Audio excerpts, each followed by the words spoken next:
Sometimes I just wish I could go to sleep till I was 18 and skip all this crap, high school and everything. Just skip it. You know Marcel Proust? He's the guy you teach. Yeah, French writer. Total loser. Never had a real job. Unrequited love affairs. Gay. Spent 20 years writing a book almost no one reads. But he's also probably the greatest writer since Shakespeare. Anyway, he gets down to the end of his life. And he looks back and decides that all those years he suffered, those were the best years of his life. Because they made him who he was. All the years he was happy, total waste. Didn't learn a thing. So, if you sleep until you're 18, think of the suffering you're gonna miss. I mean, high school, those are your prime suffering years. They don't get better suffering than that. You know what? Fuck beauty contests. Life is one fucking beauty contest after another.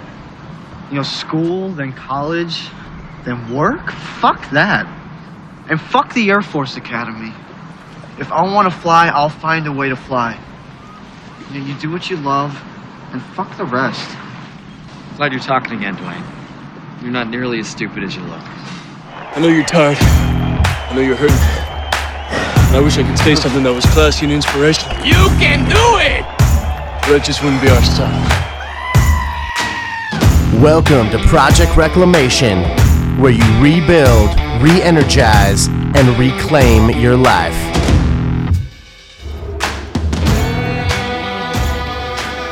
Welcome to a bonus episode of Project Reclamation. Bonus. I am one of your either your first, second, or third favorite main host on this project. Or fourth now. Well, I said main host. You gotta do a few more episodes before you get classified as a main host. Fine. Okay, fine. I am one of your top 5 favorite hosts on Project Reclamation. 3.5. My name is Tim Frick. It's so good to talk to you guys again. Today, if you listen to our episodes in order, if you don't, that's cool too. But if you do, then we just did the Imagine Dragons episode where we talked about Dan Reynolds and kind of his battles with a couple of different physical diseases, but also a long time battle with depression, and how he not only has kind of fought his own battle with depression, but how he has kind of made it one of his projects to He's made it one of his projects to kind of raise awareness to depression. You said the title. I know. I'm a fucking idiot. He's made it one of his projects to raise awareness to the subject, but also to kind of try to help to destigmatize having depression, but also seeking help, talking to people, talking to friends, family, therapists, et cetera, et cetera. So we've brushed on this, not delved, maybe not dived, maybe brushed on this topic before, but JB and I, Steve, I think might have more experience than JB and I, but JB and I, I'm sure we've had depression. We've both been sad. I think everybody is, but neither of us have had diagnosed clinical depression. So I think it's something I would love to raise awareness to, because I think it's something that's necessary, but I don't have any personal experience or expertise in the fact. However, we do have a member of our team here at Project Reclamation. Hi. Who has a little bit of experience with this. So today, on this bonus episode, this was actually Steve kind of spurred this whole, let's interview each other about some of our things that might help other people. And Steve interviewed me about my weight loss and that whole journey. So I thought it might be prudent to kind of interview Brett about mental health and kind of his battle that he has been fighting with depression his entire life. If you're not depressed now, you will be. Please don't kill yourself. Am I allowed to say that on a depression episode? Probably. I don't not. know. Anyways, so today I have with me Brett Simovich, one of our guest hosts. You've heard him. He's good friends with Macho Man Randy Savage. He's the one who got him on the show. Mm-hmm. He also is a phenomenal graphic designer. R.I.P. R.I.P. Randy. You'll always be with us in spirit. Anyways. Oh yeah. So Brett, he is a phenomenal graphic designer. He does some freelance work, and he has a full-time job. And if you want to do a shout out to that one company you've been working with, you're more than welcome. Oh yeah. up to Hey, you. check it out. Green Glass Jars. have a website? We're just starting up. Yeah. We do have a website. greenglassjars.com. Words are hard. Speaking's hard. Speaking's hard. Brett's better at drawing than he is at speaking, let's be honest. Exactly. So, Brett, today, what I would like to do, and I don't really know where I'm going with this whole interview thing, but I would like to, since I believe you're willing, and I think this might, and like I said with my weight loss thing, like if this helps one person, I think that's super cool, and I think you would agree with me. So I would, yeah. I'm an open book. I don't mind talking about it. Yeah. It's something I've dealt with for a long time, so go for it. I mean, we can go down whatever rabbit hole you want to go down. If you Let's want do to it. talk about Let's do it. psilocybin, DMT, psychotherapy, My work's not listening to electroshock this, right? therapy. However, I will say canine therapy. There's definitely something to be said for that. I don't know. I feel like they've been more of a hindrance than it now. Oh, for sure. They're just annoying as hell. But there have been times when you've had sad yeah. days, and I'll just throw a dog on your bed. Yeah. And then you're It happier. works. It Mhm. works. Yeah. So, Brett has dealt with clinical depression. That's all I'm going to say. I'm going to let you kind of elaborate on that. Maybe like how long, when, what? Well, it all started back at the tender age of, I don't exactly remember. I think it was in the 3rd or 4th grade. So whatever age I was at that point, somewhere in the So you were like 10. 10-ish range. Okay, so I'm sorry. I told you I'd let you go, and I have to stop you and ask you a question already. Yeah. At 10, you didn't wake up one morning as a 10-year-old watching fucking Thundercats, and you were like, you know what? I need to go see a doctor because I think I'm clinically depressed. Like, do you remember No. like how that happened? Like, No, I don't remember exactly. Like, because the thing that started out was I was diagnosed with like OCD, which kind of goes hand Okay. in hand with depression. So my 4th grade teacher, at the time, my mom was a preschool teacher in the same school that I was attending, because they went from preschool to 8th grade at. yeah, my mom was a teacher there too. Yeah. Shout Maybe out. not- Shout out to San Roque High School. San Roque School. School. Yeah. What is it? Also, pre through 8? RIP. Pre through 8, I think. Yeah, it's preschool through 8th Okay. grade. Yeah. 11 years. So if you're wondering how Brett and I met, Brett's mom and my mom were both teachers at a Catholic school, Yes. and they became great friends. Then their husbands, dads become then better their friends. husbands met our fathers, and our fathers became they have had a very long bromance. borderline like gay lovers, I would say. Very much. I'm just gonna stick with bromance. That's all I'm gonna say. So Brett, you're like what, 5 years younger than me? I'm 31, so 5 years, yeah. Yeah. So Brett, kind of as our parents being best friends. Yeah. Then Brett was kind of like since a very, very small age, probably even before this 10-year-old depression story started. Yeah, cuz I remember your mom, did she teach? She taught 6th grade? Yeah, and Yeah. I remember because I definitely your mom had my sister. So Brett was So- basically like my surrogate little brother since we can both remember pretty much. So that is how Brett and I met. He's basically my little brother, which also means he's Steve and JB's little brother. Oh my So God. it's good shit. He's like the Brett's older a good brother I dude. never wanted. No. And you're the younger brother I never wanted. Exactly. Anyways, that being said, I love I you am too, super man. proud of Brett because I've seen Brett grow a lot in the past, like especially 10 years, 8 years, especially since he's been living down in the same city as me.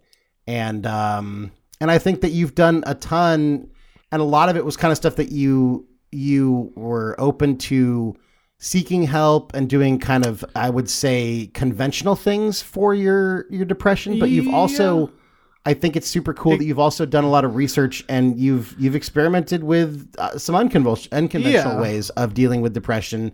And so that's what I wanted to have you talk about, because We'll get down that way. I just can't shut up. So I'm going to shut up now. Thanks, asshole. Sorry, No.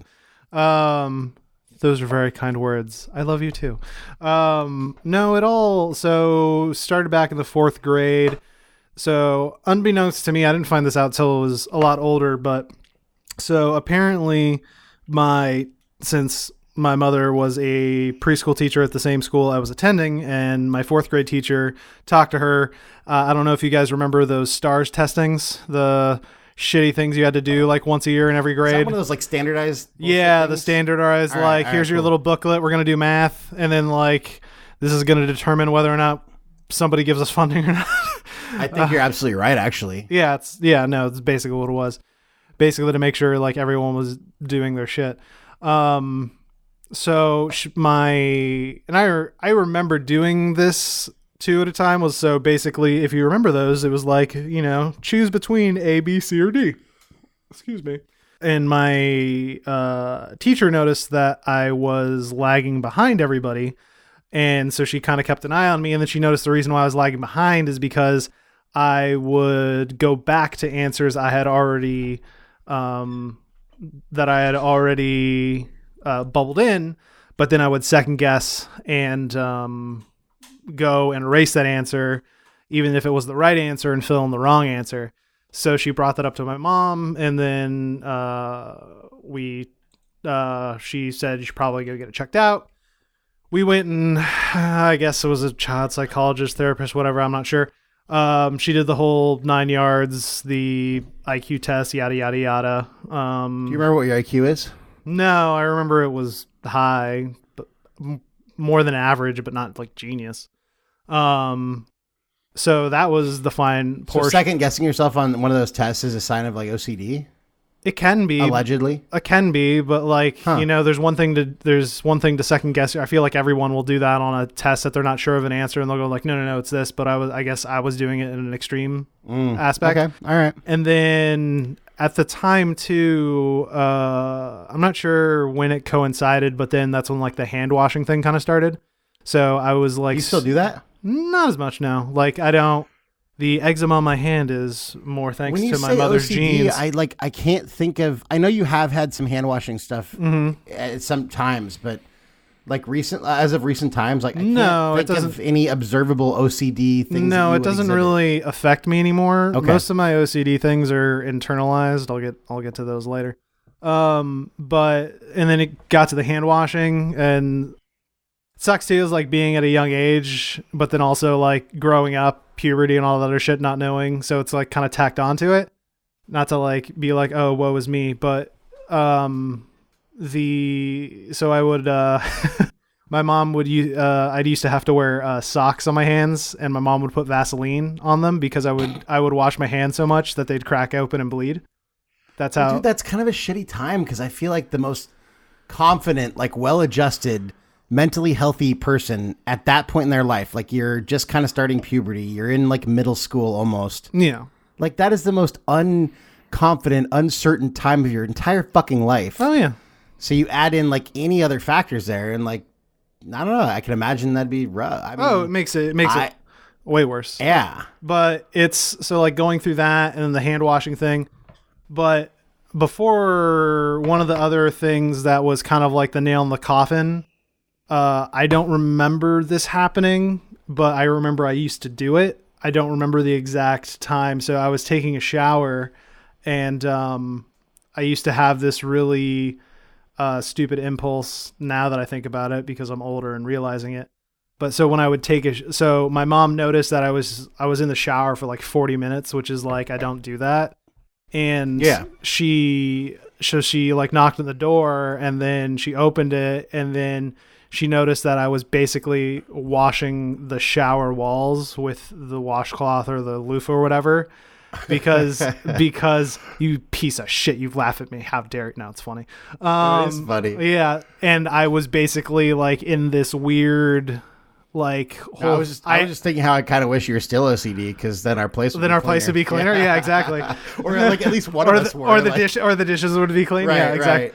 Thank you, dishwasher. Clearly, no. I'm proud of you, because clearly you've gotten over most of that. Because exactly. Yeah. you would go nuts with how dirty our place is right now. Oh, exactly. I'll be honest. Oh, yeah, exactly. Yeah. We have a tendency. So we keep our place dirty because it's a sign of Brett's improvement and progress on his OCD. Exactly. It doesn't affect so whatever.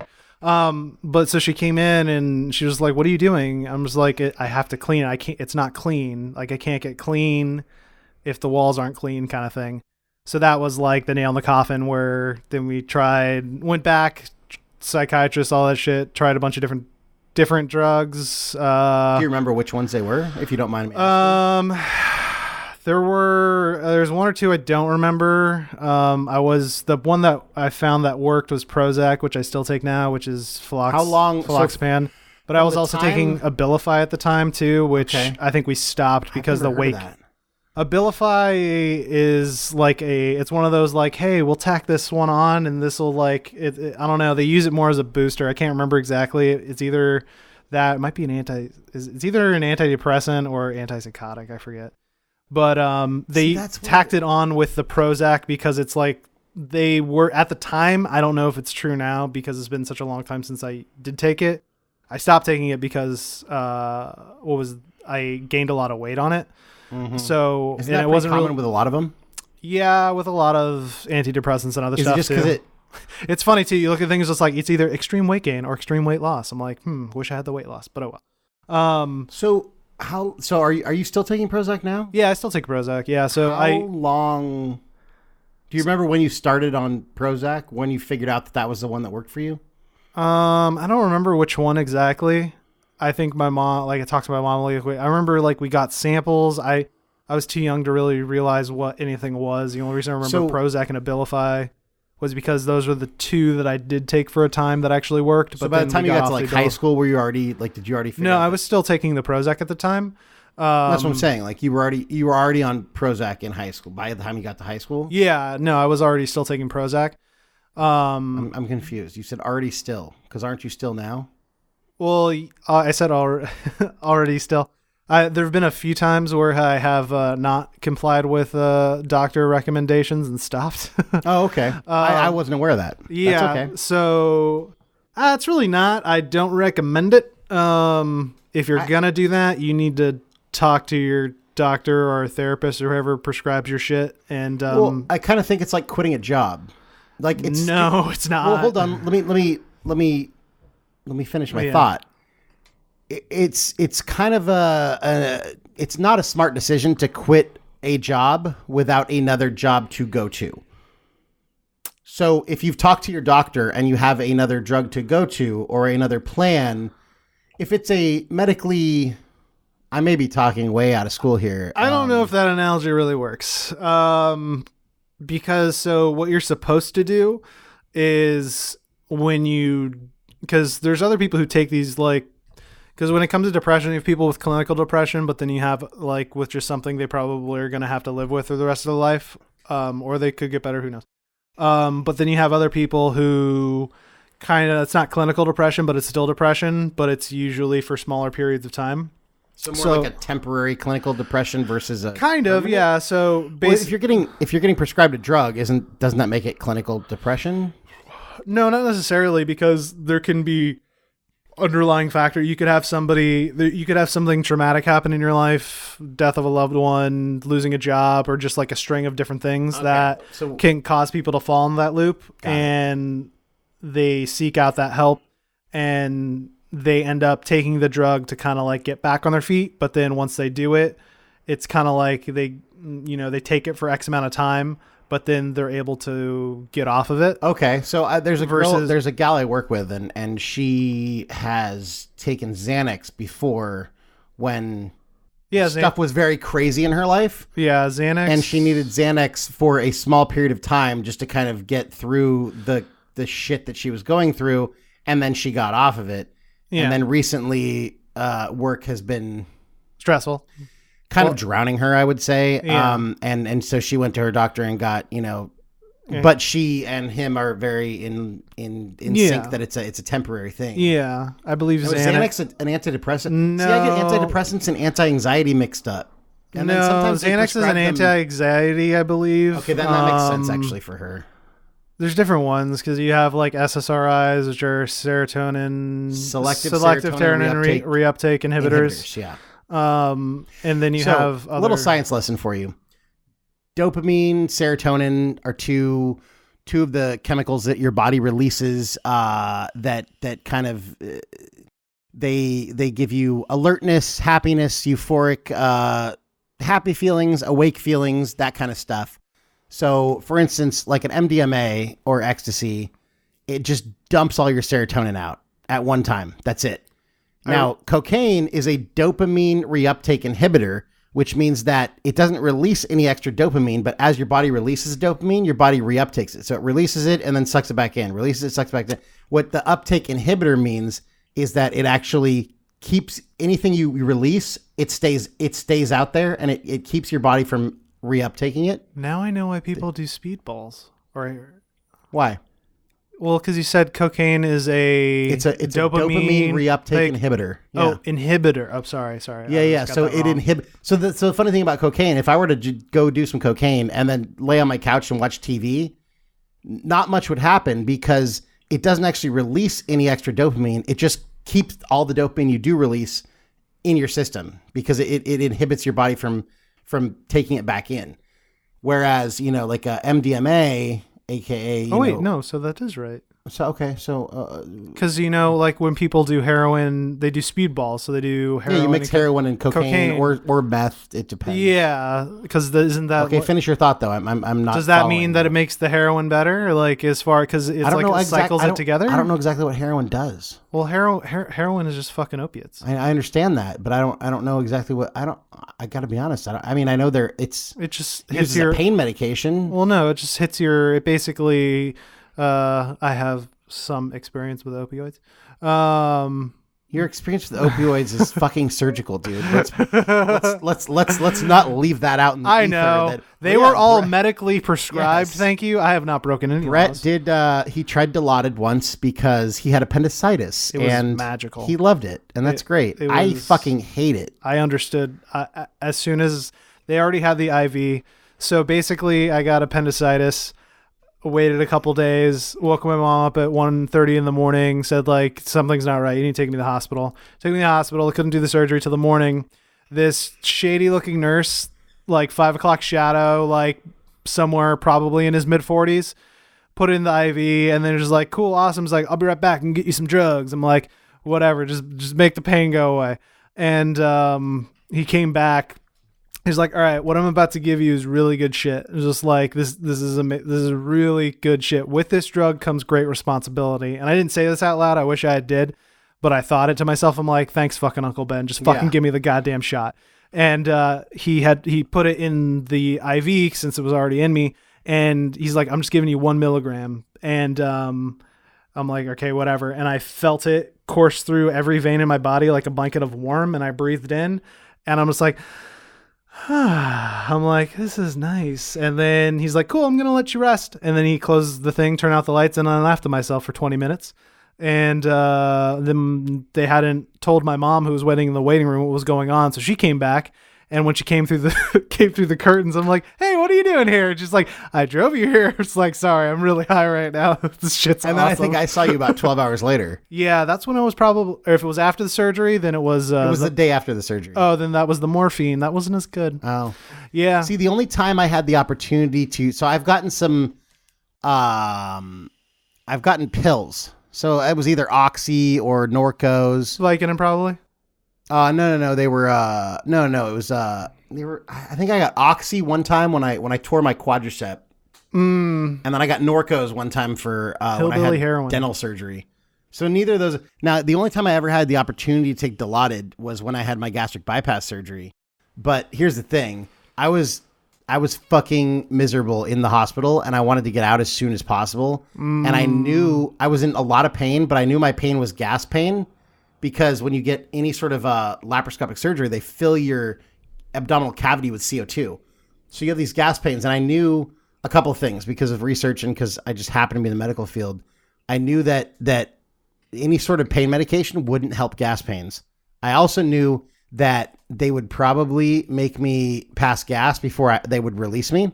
And I know that, dude, all those opiates, they slow down your digestive system like to the molasses pace. They make you constipated. Oh, they make you super constipated. If you've ever heard the term heroin shits, that's a real thing. And it's not fun. But because of those two things, and because I knew, I was like, you know what? It may make me feel good, but I don't fucking care because I just want to get the fuck out of this place. So I'm just gonna deal with it. And if they gave you Dilaudid, they would have had to monitor you. And I knew that no matter whether it was the digestive system thing or just me being coherent, drinking water, doing all the things that they make, going piss, like all the things that make you, they want you to be kind of self-sufficient before you leave. And I just knew that it would make me feel better, but it would make me stay there longer. And I weighed the ROI in my brain and I was like, fuck it. I don't want it. Don't give it to me. Yeah. It's like, can I get a to-go shot that I can take home? No? Okay. So anyways, I think we're veering way off course we are. Here. Let's get back to depression. Back to the story. Prozac, I think is what we were talking about. Yeah, we were talking about Prozac. So yeah, I started on that, and then I took that throughout my pretty much all my end of my elementary, junior high, and high school career. Okay. And what ended up happening was this was right after I graduated high school. For any of you people who know Santa Barbara, know about Isla Vista. This is an interesting story. Party town. Party USA, town. Woo. Del Playa. I got to experience a couch burning. Not everyone gets to do that these days. Couch burnings are fantastic. They used to be a big thing. I got to see 2 people get arrested. Couch burning? Well, so what happened was, it started as a couch burning, and then a bunch of people crowded around it, and then people started throwing bikes in there. And then one guy took a recycling bin and had it above his head and was about to throw it in. Cop comes out of nowhere with a fucking light and fucking's like, put it down. The police station if you've never, and most of you probably have never been to Isla Vista, it's the college town that UCSB is in Santa Barbara. And UCSB is a freaking beautiful campus. It's right on the beach. And it's in one of the most expensive places to live in the entire world. However, because it's a college town, there's not a lot. There's roads, but it's not a place you can drive around very easily. So the police station that is right near the college is actually called the Ivy Foot Patrol because the cops don't have cars; they just walk. So or that's why they do have bikes too. Yeah. So that's why the cops can just come out of bushes and shit. And the guy, he literally came out of a dark driveway with no lights and just fucking put it. Santa Barbara's a small town, but it's big enough where they have a decent police force, but it's so small that there's not real, in San Diego, you can be doing some stupid shit and most cops are probably too busy dealing with actual crimes to bother you. However, in Santa Barbara, not the case. It's a small enough town where the cops are bored enough to bother you, even if you're doing something stupid. That's not really a big deal. Yeah, if you grow up there, you usually grow out of it. Some people stay. It's still a great town, but I digress. So, this actually coincides with my first kiss ever, actually. So we're getting real deep. I'm interested. Exactly. So I was never huge into drinking or doing anything when I was younger. I didn't get drunk till I was 18. You're drinking right now. I said then. I'm just kidding. I said then. I'm fine now. I've changed. You can handle it. Yeah. Yeah. It makes the sadness go. No, I'm joking. So basically, I drink to make myself stupider. I was always the DD. So, was one party. God, I forget his name. I think it was Rich. Rich. Rich's house. So it was Rich. Who else? God, I forget. Anyway, so we had some. It was like friend of a friend. So their next door neighbor was having a party and we're on a balcony and I was sober and I was chatting up. I was 19, I think. I was chatting up this other chick who was probably drunk at the time, but I was too stupid to understand. And my friends noticed that I was talking to this girl on the couch and we're sitting down and having a good conversation that I can remember. I don't know. It was probably do you like things? I like things. What's your favorite color? What's your favorite color? Yeah, it's probably really shitty. Do you like the Muppets? Do you like the Muppet? Exactly. So my friends had noticed Who's your favorite Thundercat? So my friends had noticed this, and we were sitting on the couch on the balcony, and this other dude comes up, and he sits on the other side of her, and he's trying to basically fucking... Cock block you? Exactly. So he was already drunk, and my friends had noticed it. So immediately after, my buddy Ryan, amazing wingman, he grabs him and he's like, dude, because he already knew he was kind of drunk. So he there was a keg at the party and he's just like, dude, I just did minute keg stand, bro. Bet you can't beat it. He's like, bullshit. I bet I could beat it. Takes him over there, has him do a keg stand for super long. At the Shout out to you, Ryan. Fucking badass wingman. As soon as he does the keg stand, he forgets all of what he was doing and just walks away from whatever he was doing. So, and then immediately after, my other, I think it was like 5 or 6 friends there, was like Hoffman, Robert, all my buddies from high school, basically made a giant cock block wall around us and just hanging out and making sure that no one else came and bothered us. Anyway, got a number. That explains so much to me why you're still friends with these guys. Yeah. That's good. Those are good Got friends. it. Yeah, exactly. So anyway, kissed her. Steve and JB, you've never done that shit for me. Thanks, guys. Fuck you. Kissed her, got her number, and then, of course, since I'm stupid and that was like my first kiss and didn't know anything, like texting her the next day or a day or two after saying like, hey, you want to hang out, this and that. And she's like, oh, I'm busy, can't do that. I was just like trying to do whatever. And then I That realized... was before you watched the movie Swingers, right?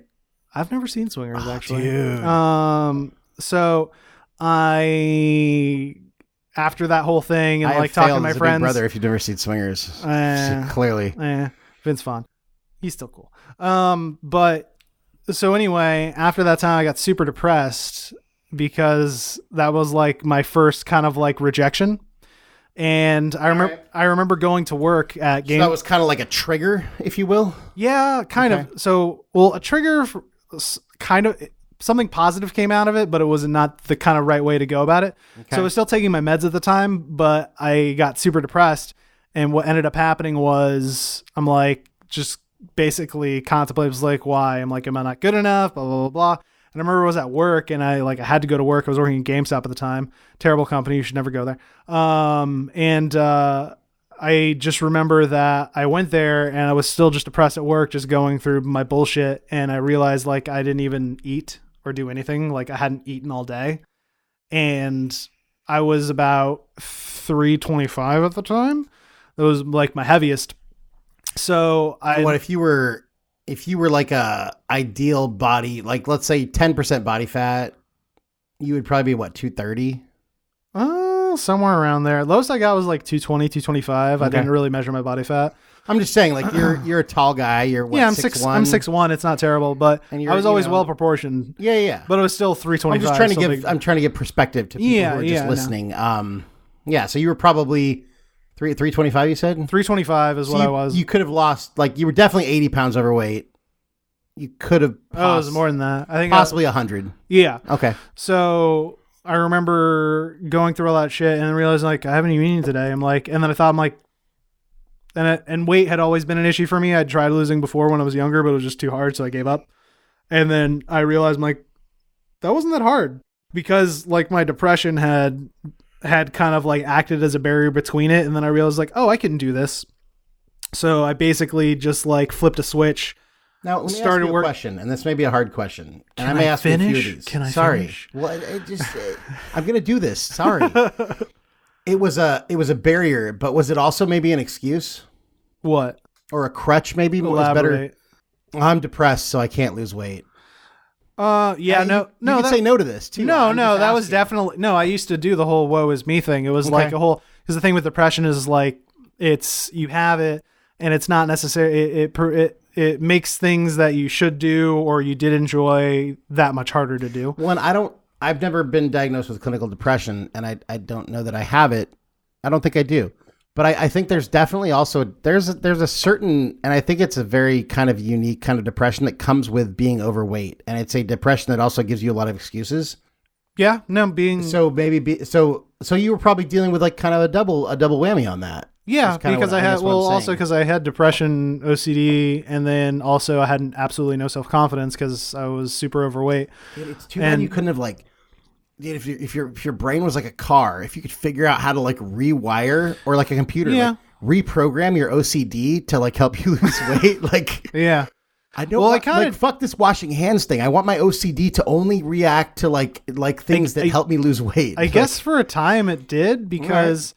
So I ended up, I think it was like around 8 months to a year-ish. I had lost probably close to 100 pounds, but that was like the trigger. So basically I just not stopped eating, but I just decided. You stopped eating it first, and that's what made you realize it. That's when I realized I'm like, oh wait, I just did this. I can do it.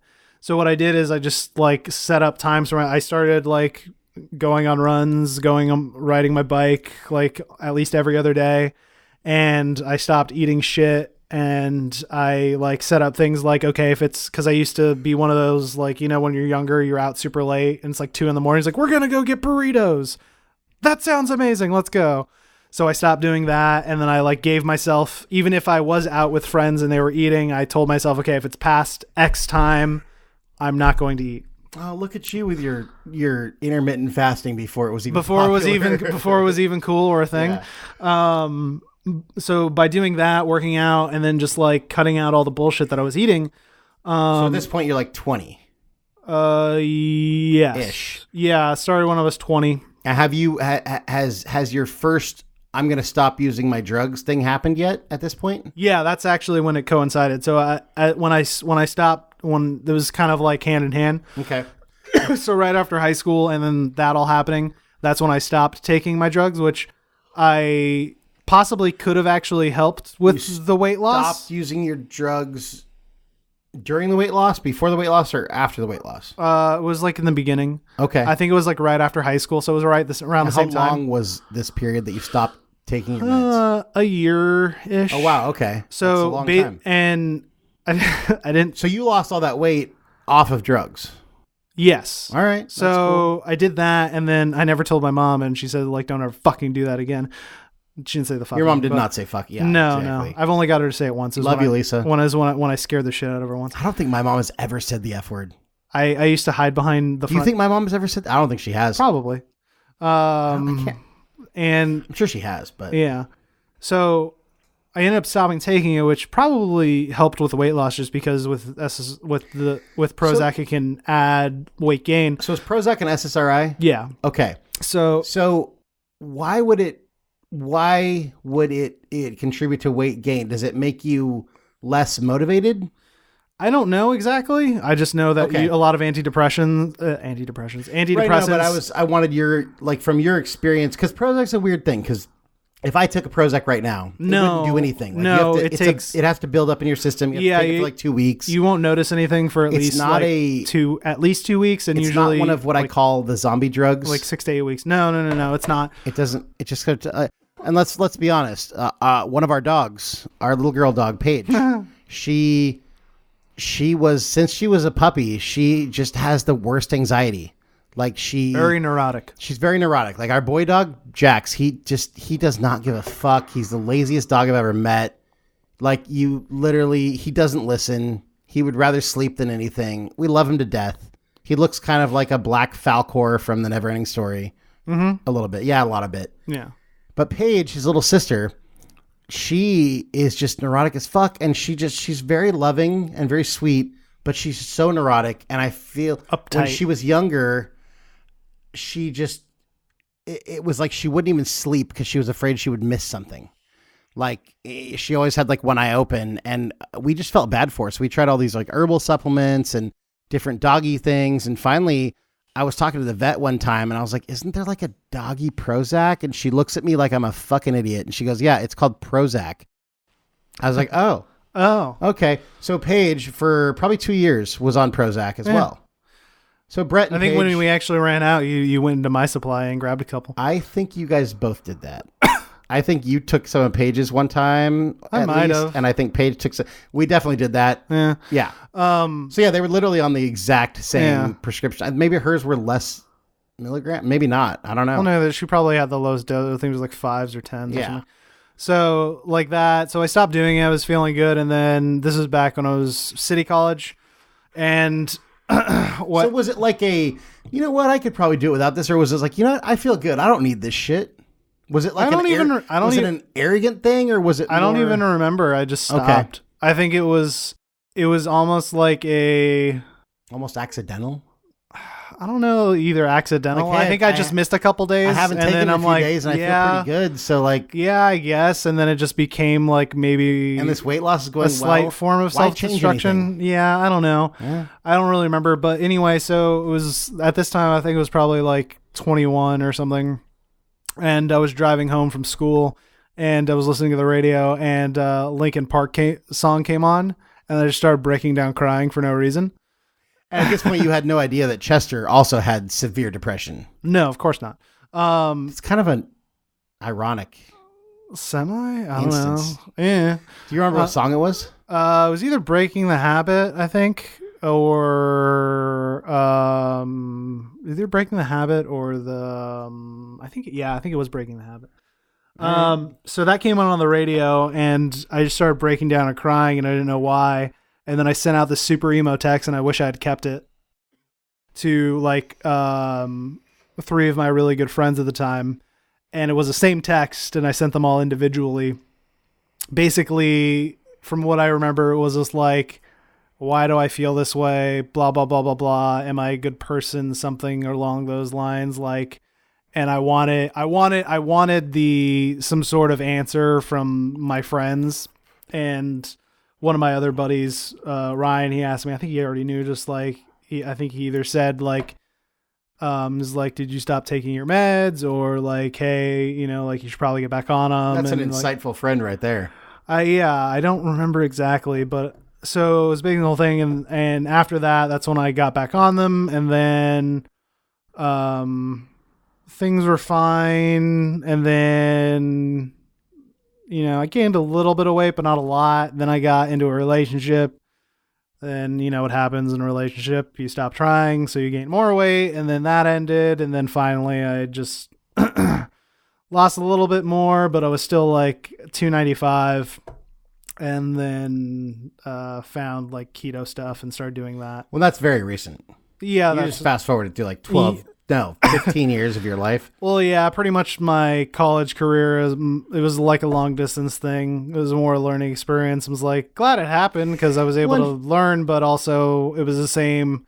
It was like something that needed to happen, kind of a thing. Well, she was a sweet girl, but you guys definitely brought out when it comes to like motivation versus laziness, you brought out the worst in each other. Yeah, like you and your current girlfriend.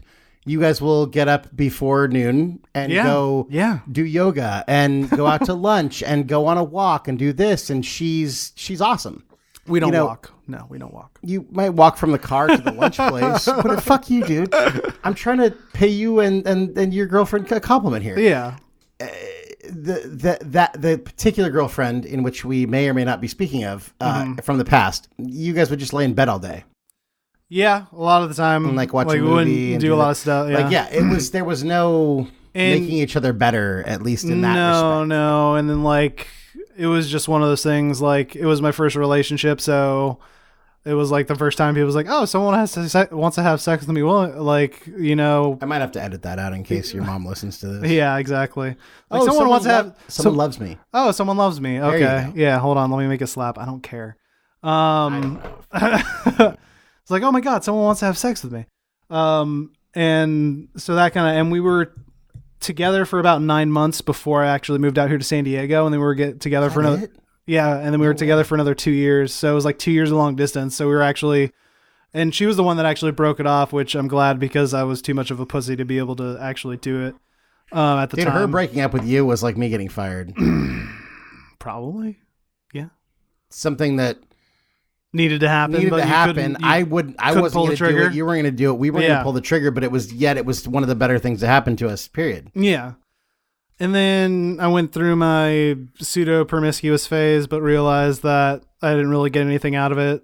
You got some confidence. Yeah, I got a little bit, but it was like, that was the only reason. It was more empty than anything. It's fine though. There's nothing wrong with it. No. As far as like, part of me envies people who can do that, but for me personally, but I think experiencing empty or experiencing something, whatever it is, and feeling empty makes you realize that what you want is not that thing. Yeah. And figuring it out that way, I don't think is a bad thing. No, of course not. It gives you experience, but I just found for me personally, I didn't really get much out of it. But there's other people who just be like, but I feel kind of bad now because I kind of encourage you to do that. Well, no. Why would you feel bad? I don't really. No, you shouldn't. But here's my explanation. I feel like you stayed in that past relationship for longer than you probably should have. Yeah. Because you didn't have as much confidence as you deserve to have or should have So I think my thing was I just wanted you to have the confidence that I wanted your confidence to match your worth. Gotcha. If that makes any sense. Yeah, I see where you're coming from. No, but Now like we're talking inside stories here. Yeah. So Brett, keep going. Sorry. Yeah. So that, and then that was the first time I got out, and then I think after that, I think I stopped for oh no, that wasn't it. So after that, super depressed, trying to do things, hookups here and there. Thank you, Plenty of Fish, Tinder, and OkCupid. I got used for sex one time. That was fun. That was a nice little. Tell me more. I wear that as a badge of honor. It was Tell great. me more. Oh, so Do I know this story? I don't know. I don't think you do. I might have said this, but I didn't say. So anyway, this was out in Oceanside. So I was talking to this chick, and we're just taking the scalpel and we're slicing you wide open for everyone. No, yeah, go for it. It's good stories. I love it. Oceanside. I was Oceanside, yeah. So I was talking to this chick. She's like, "Oh, I live out in Oceanside," and I remember I had work the next morning. He was like, "Oh, my friend and I were gonna go do this." I'm just like, "Fuck." I'm just like, "Fuck it, whatever. I'll go. I got shit to do. I'll fucking deal with it later."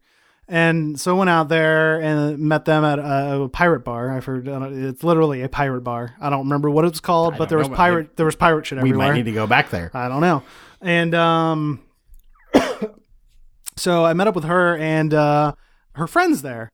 And I'm just like, okay, this is kind of weird, but whatever. And I guess all girls buddy system. Yeah, both girls. Okay. And I guess what happened was it was supposed to be like a pseudo double date thing. Her friend had another Tinder person who had decided to either just not come. And I thought it was really stupid. And I'm just like, text him, tell him to come. Come on, fuck it, whatever. We'll have fun. And we got him to end up showing up, and we had drinks, but I was driving, so I'm like, I'll have one. They try to get me to take a shot of Fireball. I'm like, I don't drink Fireball, thank you, but no. This was not that long ago. No, I was 4 years. Yeah, somewhere around 3-4 years. Yeah, 3-4 years. Yeah, you were at that point already too old to be drinking Fireball. Let's be honest. Yeah, I had never actually drinking Fireball. You didn't miss anything, dude. No, I think I tried it. Fireball's like a taste. fucking I'm like, horrible. this is disgusting. Why would people drink this? It's horrible. And I put it in the same camp as Jägermeister, Goldschlager. Yeah. All those sugary. Yeah.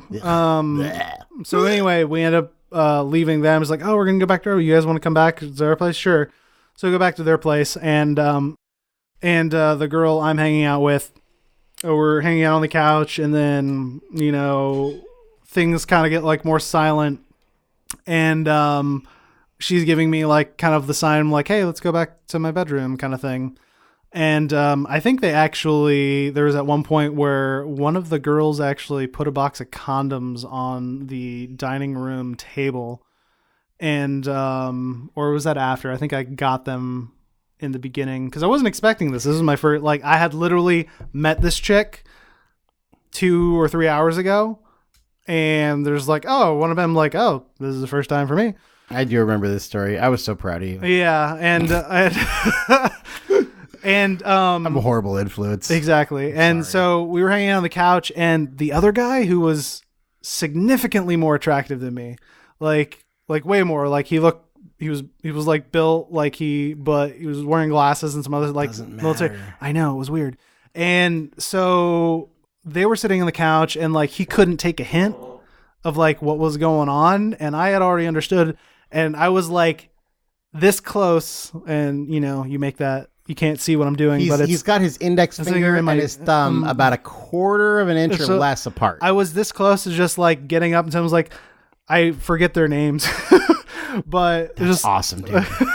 I'm just like Cynthia and Brianna. Yeah, exactly. And we'll call the guy Frank. I was like, hey, Frank, Cynthia would like to have sex with you. Is that something you'd be interested? Because blah blah blah would like to have sex with me. We're gonna go in this room. If you want to go in that room, that's what's going on right now. So Have I go in the kitchen? Have I I go in the living room? Have I don't really have fucking I care. painted the picture for you because I feel like you're not getting what's happening. And finally, we all go to our respective rooms. Things happen. The deed is done. She had a dog in her room. That was interesting. Did the dog lick you at any point in time? No, it didn't. That thought crossed my mind. I think it did jump on the bed afterwards. Anyway, and then I just wanted to be a part of something. I know. And then I knew. So I had work in the morning. Ours would do the same. Oh yeah, I had work in the morning, and this was already like 3 a.m. I had work at like 8. So are we talking the T-shirt mart? Okay. And so I'm like, I'm not gonna sleep over because I'm in Oceanside. I'm fucking go home, sleep in my own bed, which I'm pretty sure she was cool with. And I went on a second date with her to go grab pizza, but nothing really happened after that because I think she was moving away. So that's probably why she wanted. So I don't understand how you feel like you got here's- used for sex. Huh? Oh, because she just wanted to bang. So you got the same thing out of it. Oh, I know, but Okay. I wasn't expecting it. I thought it was like an actual date kind of thing. Okay, but like it's not I wasn't. It's not like she knew you worked at T-shirt Mart and she wanted some T-shirts made. No, Like, no, this was on like online dating thing. I had absolutely no idea. I'm like, then I got back. I'm like, oh, and then we went to the second date, and then it didn't really flow. And then I realized after the fact, I'm like, oh, that's all she wanted. And I'm like, I think I just got used for sex. That's awesome. I have a badge of honor now, I'm proud which of is a you. cool thing. Thank you. And then I come to at that second date where we went and grabbed pizza. I come to find out. I asked him like, "Oh, how'd your like thing end up with such and such?" And her friend's like, "Oh, terrible." I'm like, "How so?" And I'm like, "So it was so awkward." So he ended up spending the night in her bed, And but then didn't he, leave in the morning? No. He had made it so awkward that she was done with it and did not want to have sex with him, and so she made like a little pillow barrier in between them. Wow. I'm just like, really? He's like, yes. I'm like, Jesus. So And he didn't even have the presence of mind to fucking leave once the pillow barrier went up. no. Wow. Yeah, it was weird. See, dude, the average guy sets the bar pretty low. Yeah, it's weird. I don't know. It was So let's get back to the depression Yeah, stuff. yeah. So at this point, you're kind of experimenting. You're kind of gaining some confidence. You're trying to find your stride. Now, had you already gone off of your meds for the second time at this point? no. I was still on my meds in college. I actually went up. I went up to pretty Okay. much what the highest that can really do for you is like. So when was the second time you went off? That Clearly, was this is when you lived with me, and I didn't even realize this. This so was right I'm out. curious. I technically didn't go off, but I came down. So I was at 50 or 60 milligrams, which is basically what the doctor will tell you is like, this is the max. Okay. Like it's you're at a diminished returns. So like once you hit this point, like it's not doing anything more for you. You can take more, but it's just like, you're not gaining anything. Okay. So it was like during college, I was super stressed out and doing all that shit. And then met my current girlfriend, and I realized when I was still working and, hanging out with her that I was taking so much that I was emotionally numb. And I realized I'm like, oh, I'm just taking way too much now. I'm not nearly as stressed as I was when I was in school and doing all the stuff and working. I'm like, I found my job. I'm doing this. They're chill. They treat me awesome. Like they let me do my shit. It's not stressful at all. And so I decided to come down, but I didn't consult my doctor. And so I basically went from 60. I'm like, I'll go down to 30 and then I'll go down to 20. And Now, were you just cutting pills at this point? yeah, no, it was just because they're 10 milligrams each. So I just took less of okay. them. And one day I was like, fucking all hit me again. I was listening to Dance Gavin Dance actually. And was that the band we were listening to earlier? Yeah, it was. And different CD though, but so I was at my desk and then I just started like knowing that like fuck, I need to go on a walk. So I just took my 10 and walked away. I was listening to the music and I just started breaking down and crying again in the parking lot at my work. And I immediately called my girlfriend because she has some other stuff that she deals with. And I remember the feeling of just like telling her just like I feel like I can't it's like I want to break something right now. Like it's like I'm like angry at myself, but not really. Like I'm sad, but I'm angry, but I just want to break something, and I can't do this, and I can't feel like some. I don't really know how to explain it, and I was just crying, and and then she told me she was seeing a therapist at the time, and she just told me that it's like, well, and she had been trying to like get me to go back because I hadn't seen a therapist since I was like in high school. Oh wow, okay. So it was what, like 2 years ago? Yeah. Okay. Yeah. And like a year and a half, 2 years ago. And she's like, will you please go to a therapist? I'm like, yeah. So I made the appointment and did the whole thing. And then first guy I went to, He died. Yeah, that was interesting. Yeah, I remember that. Yeah, I made a funny joke about that. It was like, I made a funny joke about it, but I think it also kind of was like, I don't know that it like hit you in a no, bad because way, I had but only it hit you in a weird way. You were like, it was a little weird. He died. Yeah, I was like, what the fuck? It was more weird in the sense of like, so I had only seen him once, and like okay. I didn't really get a like, because when you go and like you need to shop around therapists, like you don't just go to a therapist and be like, this is the guy. Therapists are You like have chiropractors, dude. You got to find the one that works. There's a lot of them out there. They have a lot of different techniques. Yeah. And you have to find the one that works the best for you. And I didn't really feel like, I don't say like, I didn't feel a connection with him. But I mean, like, that's what I meant. Like, I didn't He didn't touch you inappropriately? No. Oh, okay. He was older, but I mean, like, he was a nice guy, but I just didn't, like, it was like, there wasn't this connection of like, not intellect, but like, you know, it was just like this weird barrier.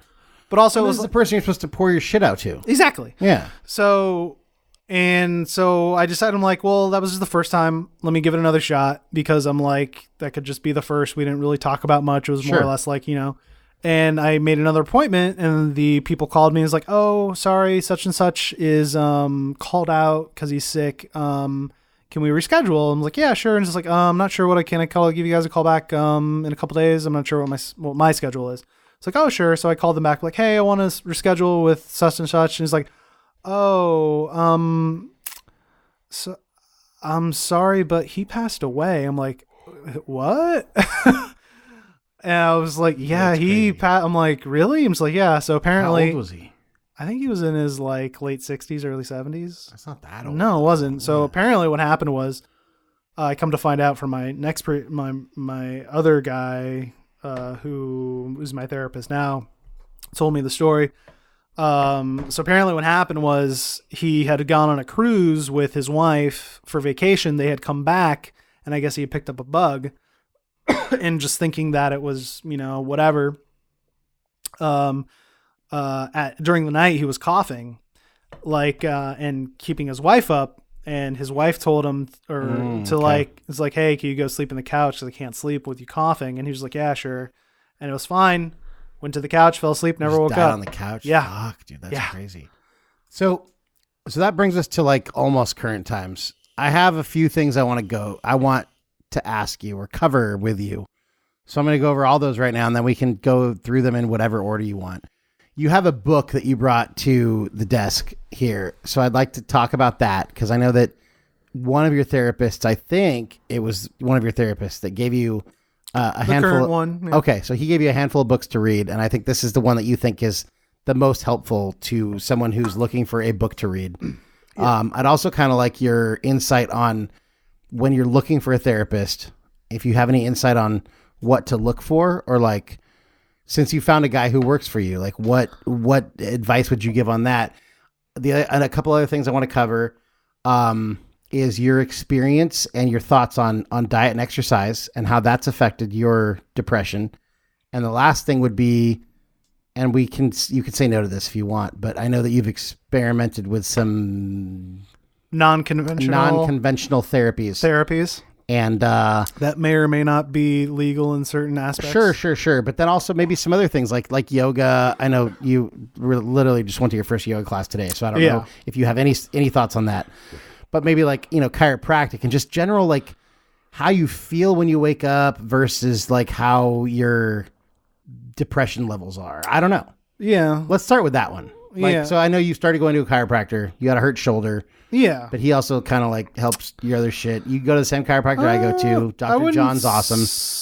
Like, is that totally disconnected? Yeah, Okay. I wouldn't connect it like physical. Okay, then let's jump I from feel that. like it can be, but for me, it didn't. Let's jump from that into diet and exercise. I know Okay. because in that Imagine Dragons episode, we talked about Dan Reynolds, and he was using diet and exercise to deal with. He didn't use diet and exercise to deal with his depression. He dealt with his depression first by seeing a psychiatrist.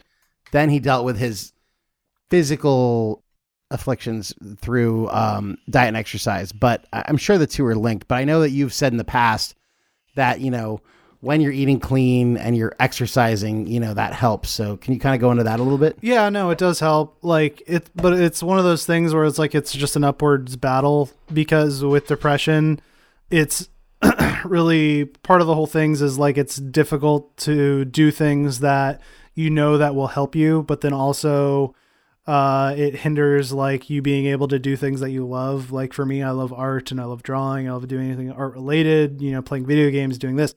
And sometimes it's just like you get into a kind of a funk where you want to do those things, but you can't bring yourself to do them.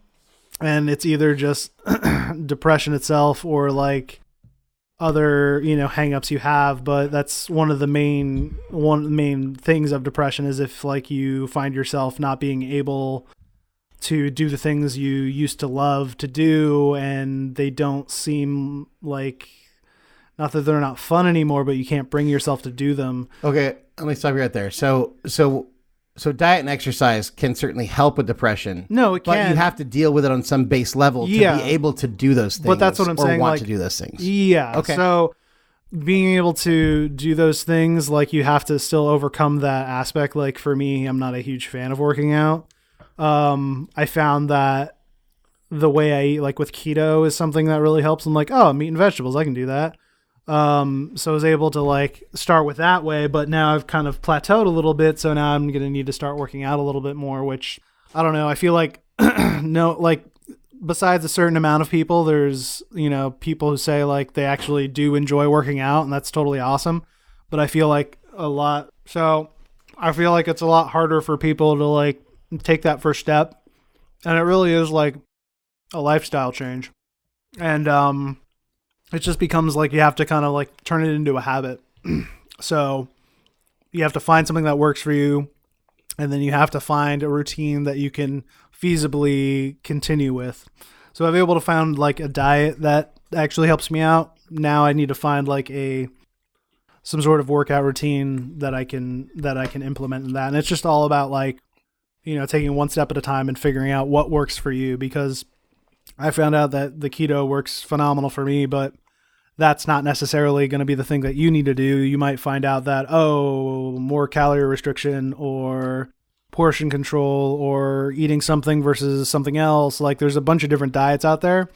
And I feel like one of the problems is that people try and put them all together and say like, this will work for anybody. Which in reality, it's not. We're all different biologically, everything.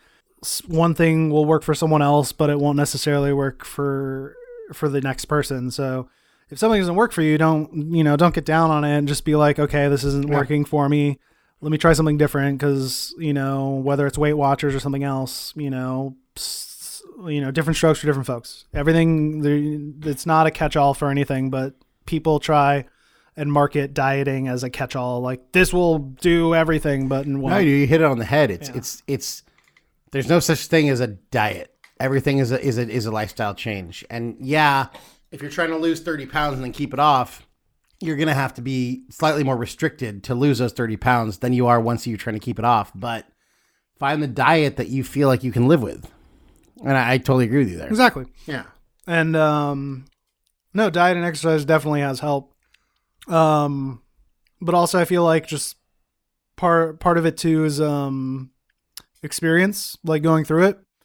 And just realizing that, I'm going, how I feel now today, I'll still like, even if I don't feel it, just by going on to the next day, I'll be stronger.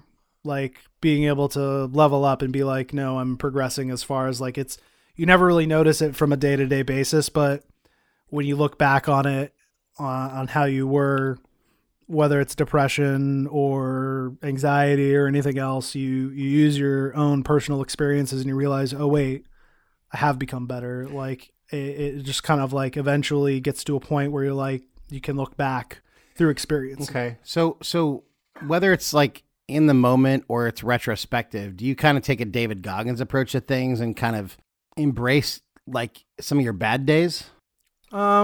Maybe not during that day, but do you look back and you're like, hey, I haven't. Wednesday was fucking rough, but you know what? Looking back on Wednesday, that makes me appreciate how far we're looking back to 2 years ago. That makes me really appreciate how far I've come. I haven't gotten that introspective yet. I don't Okay. think I've hit that level, but Okay. I've definitely been able to look back on certain things and realize, just like with the experiences everyone has in their life, like as simple as, like back in my 20s, I did some stupid shit.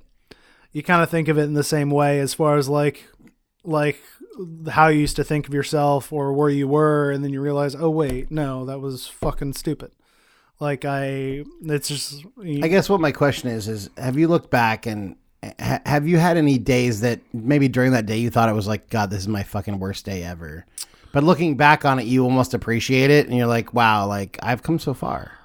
I don't know. I don't necessarily categorize things for me personally like this is my worst day ever. Okay. For me, I don't like the way my mind works. Like I don't really like dealing in absolutes, which is also a hindrance too, because recently, as far as like, because I still have, little breakdowns here or there. The most recent one was probably back in October. No, I'm pretty sure that's November. when I threw a dog on your bed. Maybe. I don't know. I don't remember. Where I like the whole thing where I did break down. This because I took a break. We're not going to my therapist for like a year because I thought I was fine, but just like dealing with relationship things, and just because hitting new strides that I wasn't sure of, and then not having any confidence in gaining those strides. Like one of the main things for like my OCD, which I told about earlier, was like it's more internalized now. So it's not necessarily like portrayed externally through washing hands or other random things. It's more of like my thought process. Okay. So I have a tendency to, I used to call it like my what if machine. So I'd basically come up with these weird, grandiose, like, if I did this, then what's to stop me from becoming X, Y, Z, blah, blah, blah, all the way up to like, oh, I could become Hitler, like to the extreme. But also like you can't grow a mustache. I know, right? Exactly. I've tried. And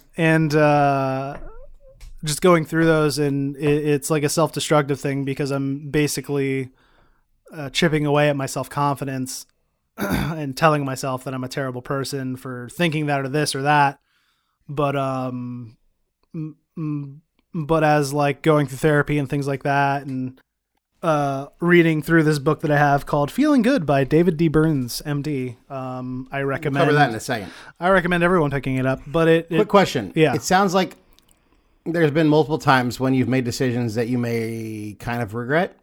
Or maybe you learn something from this. Maybe you don't regret them. It's not so much the decisions. It's but decisions to kind of go off your meds, or decisions pretty much to go off your meds. No, I don't regret those at all because Okay. I feel like it helped me. I'm not saying people should do that. I heard you say more than once because I thought I was okay and I didn't need it.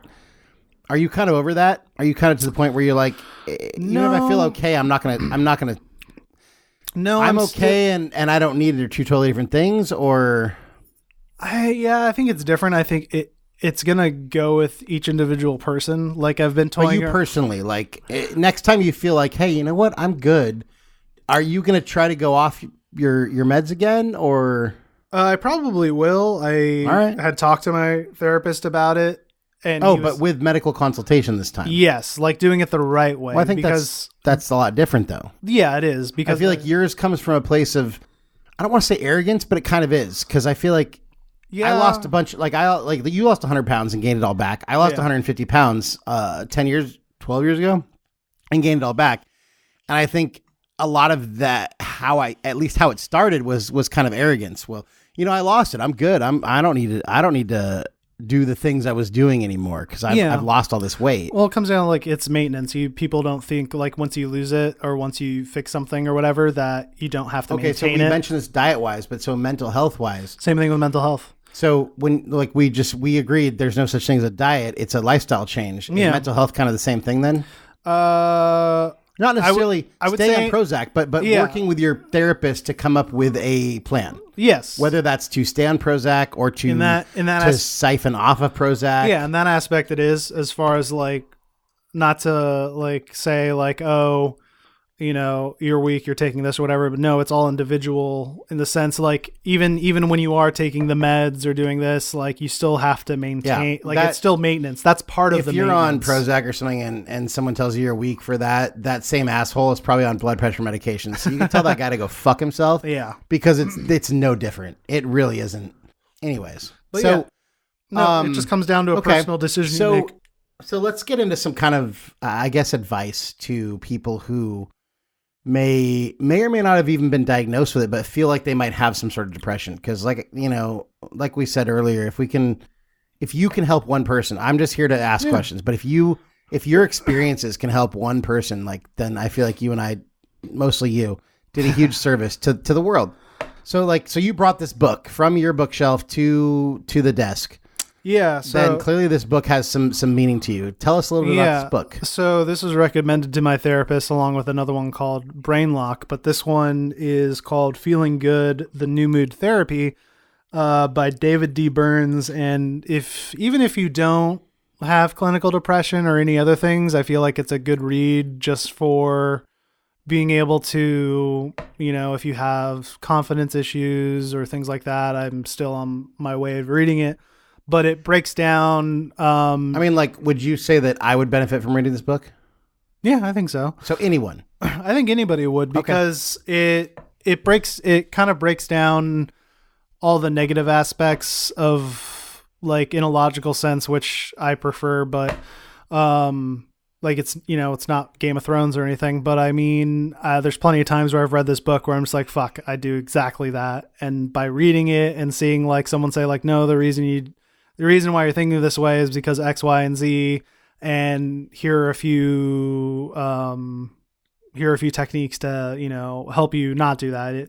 It kind of like helps pull back the veil to understand how you think and be able to like, oh wait, and be able to catch yourself. And it's basically a book about cognitive therapy. Cognitive therapy? No, what's it called? I forget what it's called, but it's a type of in a different language. What is it called? It's cognitive dissonance. Yeah, cognitive dissonance. Oh, shit. Let me see it. Google. I'll let you read the back synopsis. So, we have Feeling Good: The New Mood Therapy, a clinically proven drug-free treatment for depression by David D. Burns, MD. The back jacket says, the good news is that anxiety, guilt, pessimism, procrastination, low self-esteem, and other black holes of depression, wow, I feel all those. Interesting. Can be treated quickly and effectively without drugs. In Feeling Good, eminent psychiatrist David D. Burns, MD. Now, MD means, and psychiatrist both mean, that he actually went through medical doctor. But it means he went through like full-fledged medical school. Yeah. So like a psychiatrist MD goes through the same medical school that a plastic surgeon MD or a ENT surgeon MD goes through.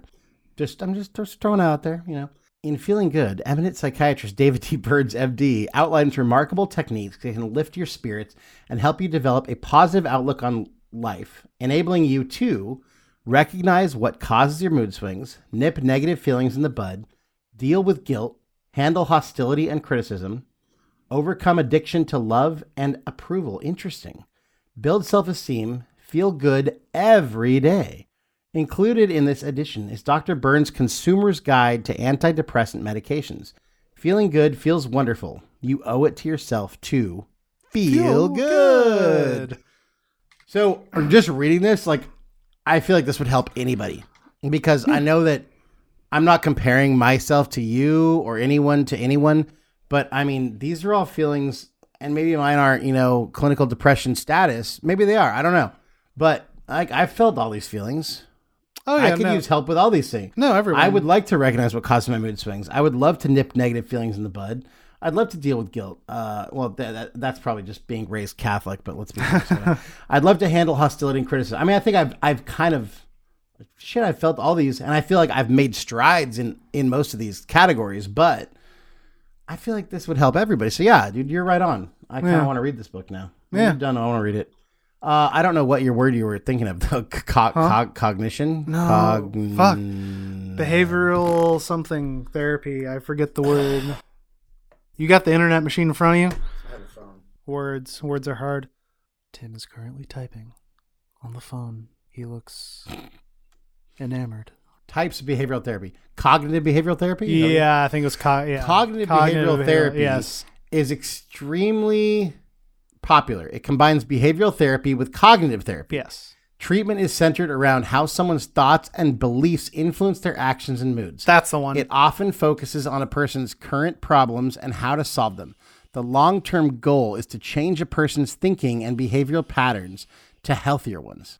That's what that book's about. All right. I like it. I mean, it sounds like you mentioned earlier, or you alluded to the fact that logical thinking is something that you prefer over... Me personally. No, that's what I'm saying. Yeah. So cognitive behavioral therapy would be your perfect kind of therapy for... Yeah. No, it helps me understand me, how I think and things like that. But then, to answer your other question about choosing a therapist, it just comes down to you just kind of find out whatever your insurance covers or doesn't. There are other avenues. I meant more like, let's say your insurance covers these 10 therapists. Yeah. What are just some quick tips on someone who's like, I don't fucking know what to look for in a therapist, Brett? It's just I've never even felt comfortable seeing a therapist, but because of this episode, I just listened to this bonus episode. I'm going to see one. It's not the...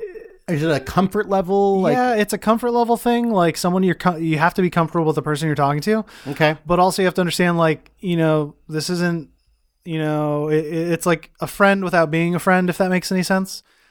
It's someone you're comfortable enough. A friend that you don't have to see.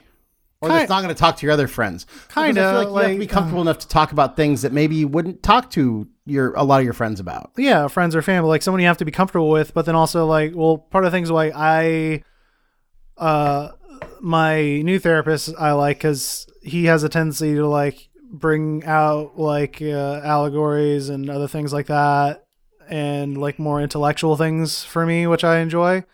And he's also an artist and loves art and things like that. So we have things in common. So it kind of branches that gap to where we can kind of just talk. So it's not like talking to a wall.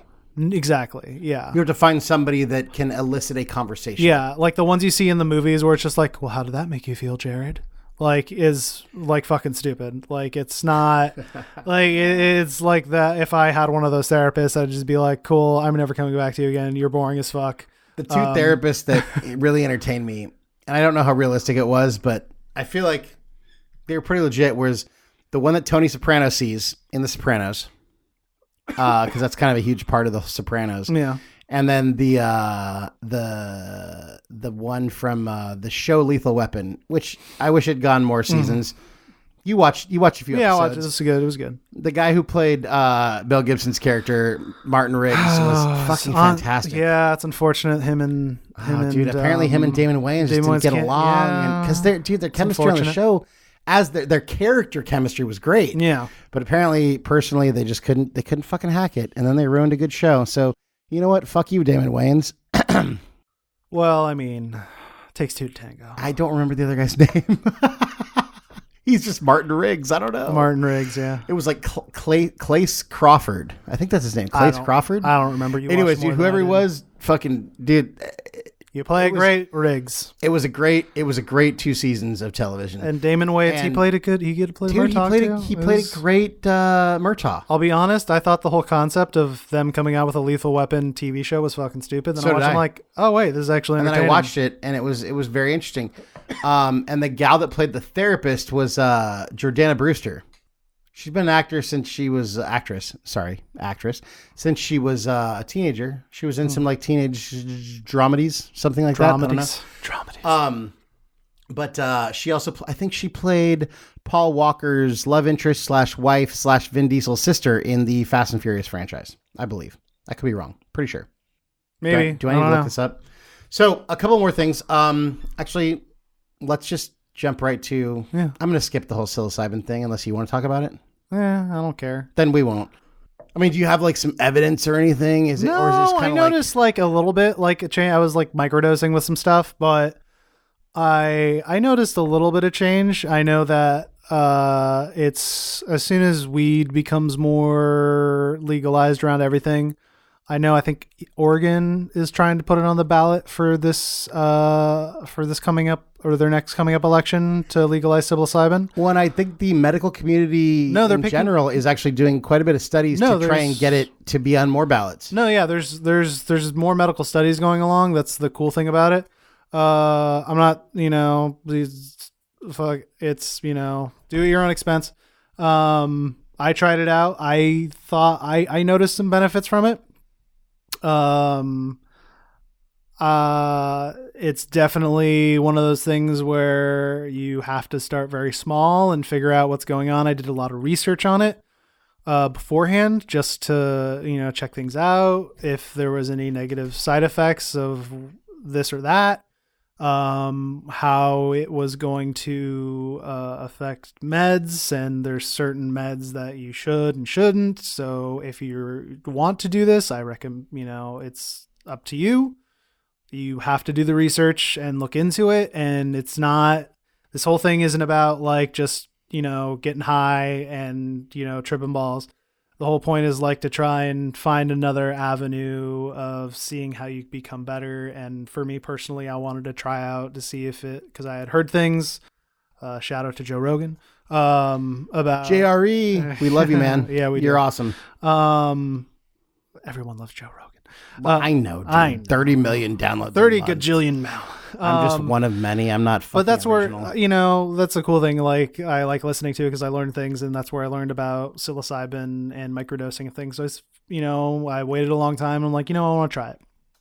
So I did, and I noticed some benefits. I don't know if you will gain the same benefits. It's, the word's still out on the science. I know locally here in San Diego, I think SDSU or one of the universities is doing a study on it, and I know there's plenty of other studies going around. I believe the DEA has lightened up as it's, as far as like universities and other scholarly institutes being able to study this drug. So, hopefully in not so distant future, we'll be able to use it more. And if it's, a natural plant that grows or a fungus that grows in the ground and helps people out, I think that's way better than any other drug you can have.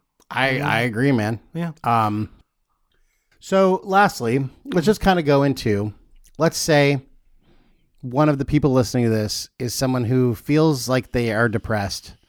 Maybe they've reached out for a little bit of help. Maybe they haven't. Maybe they've already kind of just in general, kind of just what are, I want to, it's hard for me because I'm not an expert and I don't know what I'm talking about, but I understand the need to talk to people, and I fully support that. And I want to help Dan Reynolds of Imagine Dragons kind of lift the stigma on getting help. Whether, first of all, I would like people to feel more comfortable, like talking to your friends and family about shit you feel or shit you think, so that you don't, I mean, I hate to jump to, drastic conclusion, but like, I feel like some people just feel like they don't want to be a burden, and they don't want to ask for help, and they don't want to talk about the crazy shit that they're thinking, and then they end up killing themselves. And I think that's it's just so sad. Yeah. And I just want to, if we can reach one person, like first of all, what's your advice on just talking to somebody? Maybe it's your fucking roommate. But then second of all, do you have any advice on kind of getting help and actually addressing it as a disease? I guess go wherever you want with that very open-ended, multi-parted question. I used to have that same fear, like about opening up to my parents. Like if you have a good family, I know not everyone's lucky to have a good family as you or me had. But, if you're in that situation, like don't be afraid to talk to your parents and say like, hey, this is what's happening. I used to be like they're your parents. They love you. They want to help you. Any way, shape or form, like that should be your first avenue. And like, if if you are in a situation where, connect with your parents or whatever reason, like, talk to your friends, talk to, if you're in school, talk to a counselor. Can you talk to a dog?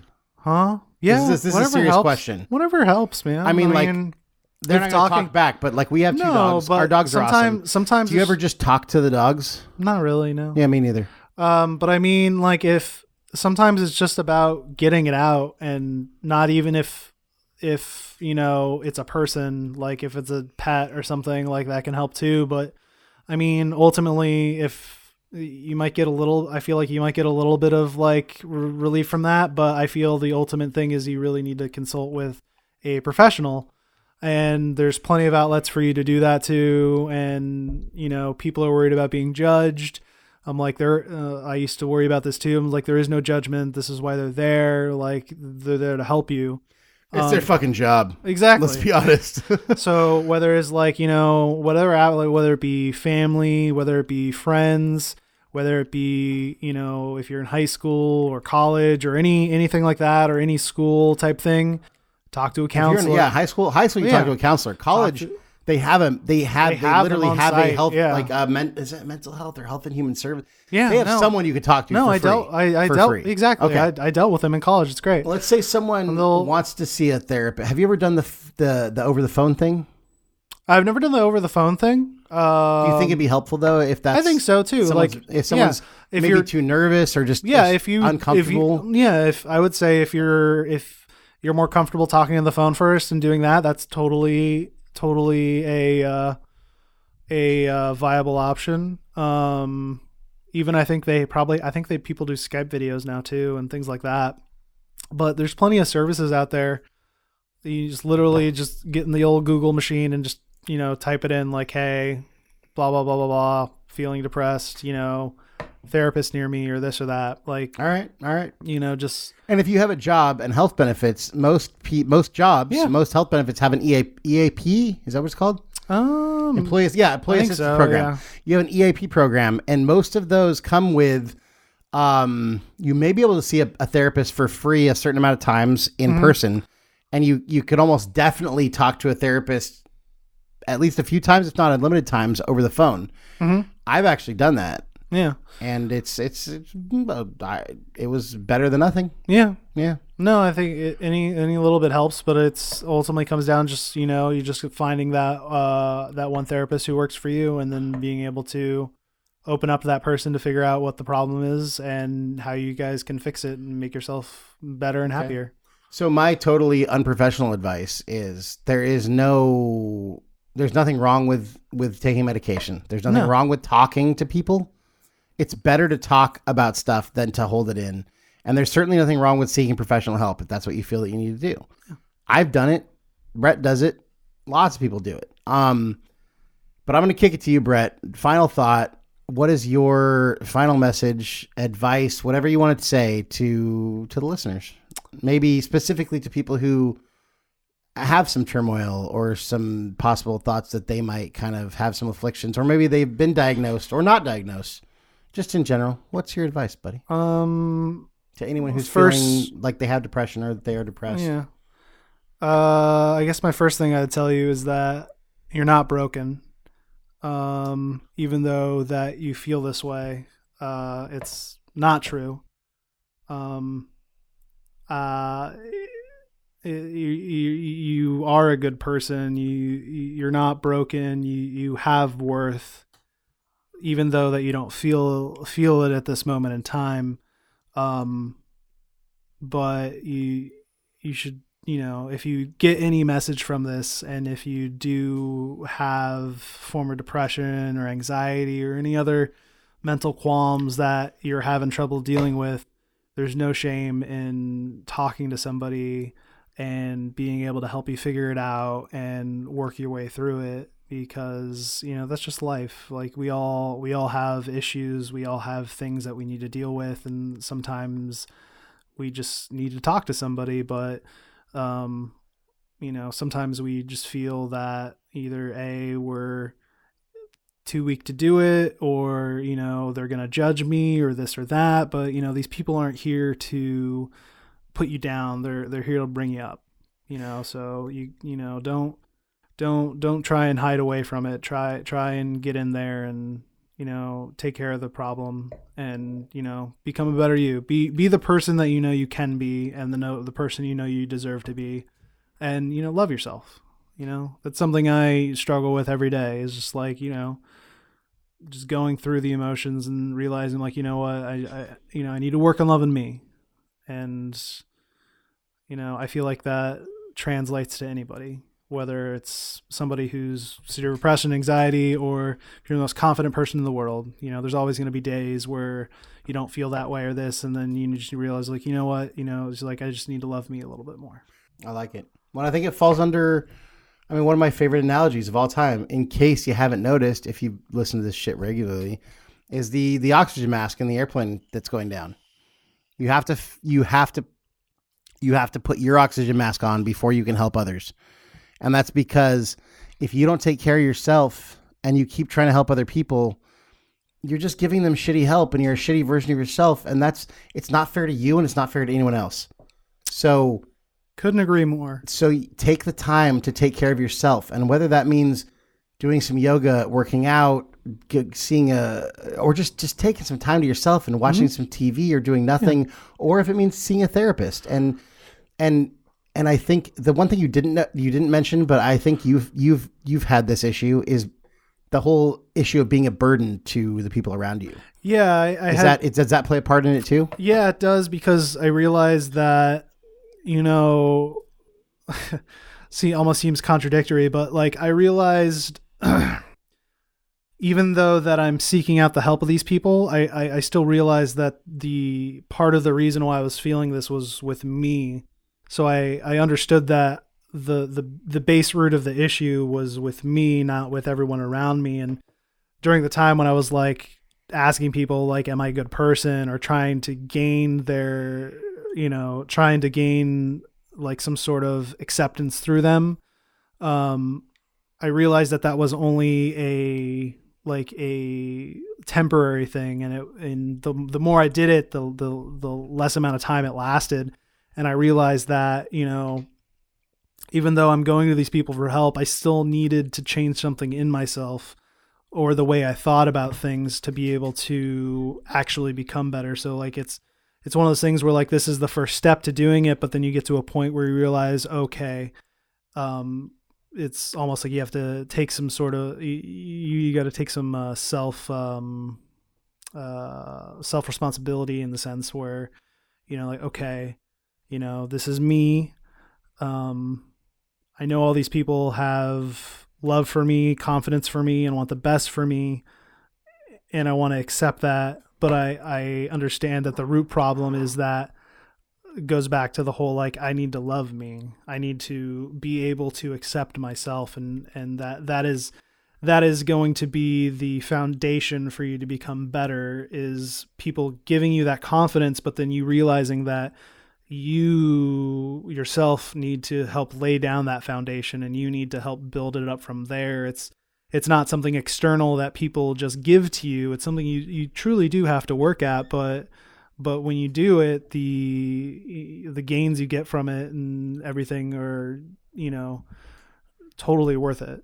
It's, you'll think about it, months, weeks, years, whatever it is later, and think like, I'm so glad I did that. And realizing things that you did in your past, that, I'm better now. I'm a better person than I was, X amount of time back then.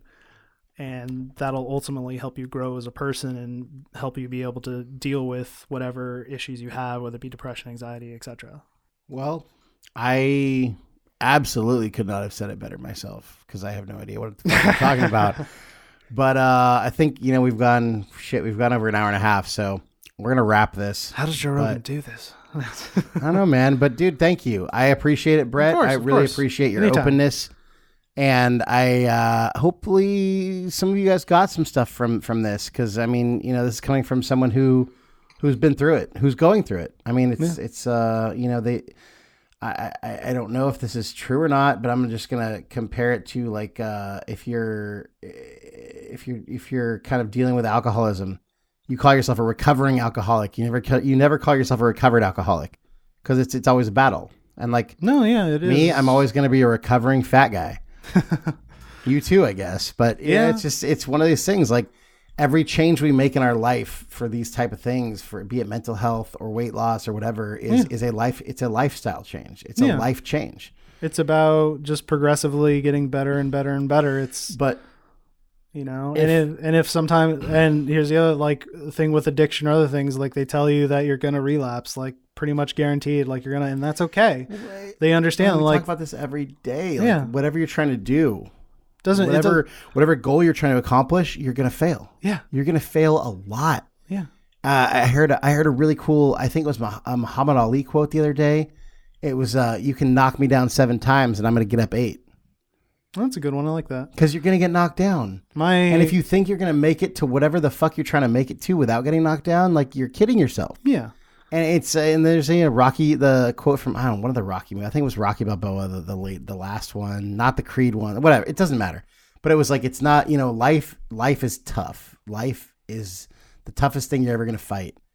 And life is going to knock you down. And it's not how hard you can hit. It's how hard you can get hit and get up and keep fighting. Yeah.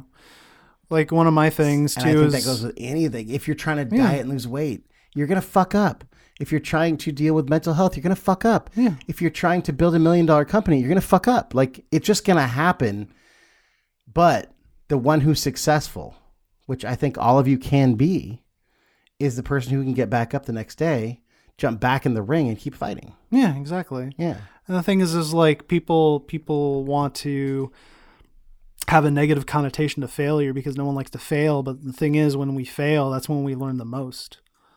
You can learn a little when you win, but ultimately you learn way more when you fail, even as much as it sucks. But I mean, you gain more knowledge when you fail than when you succeed. So winning doesn't build character, losing does. Yeah. But that's not even a true quote because losing doesn't actually build character. It's losing and then keep fighting that builds the character. Yeah. People who lose and then quit, they don't have any character. They don't build any strength. They're just losers.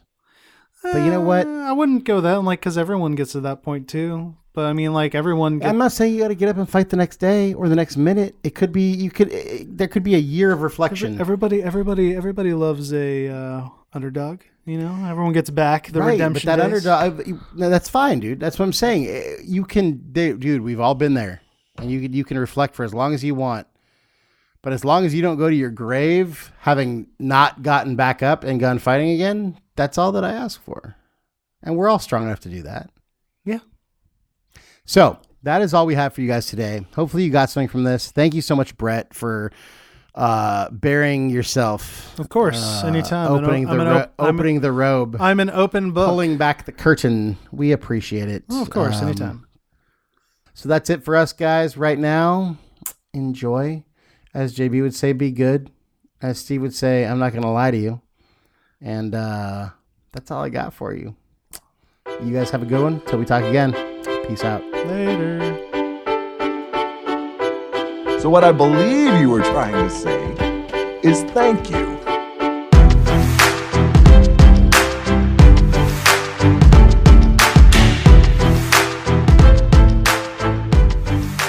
Mama told me when I was young, we're all born superstars. She rolled my hair and put my lipstick on. in the glass of her boudoir. There's nothing wrong with loving who you are, she said, 'cause he made you perfect, babe. So hold your head up, girl, and you'll go far. Listen to me when I say I'm beautiful in my way, 'cause God makes no mistakes. I'm on the right track, baby, I was born this way. Don't hide yourself in regret, just love yourself and you say I'm on the right track, baby, I was born this way.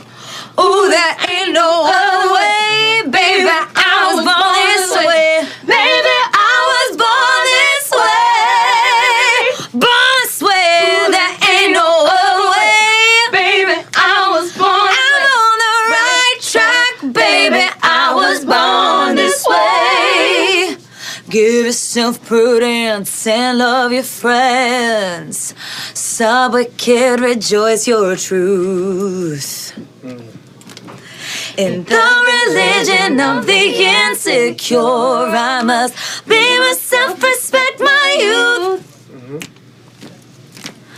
A different law is not a sin. Believe, capital H, I am. Hey, hey, hey. I love my life, I love this.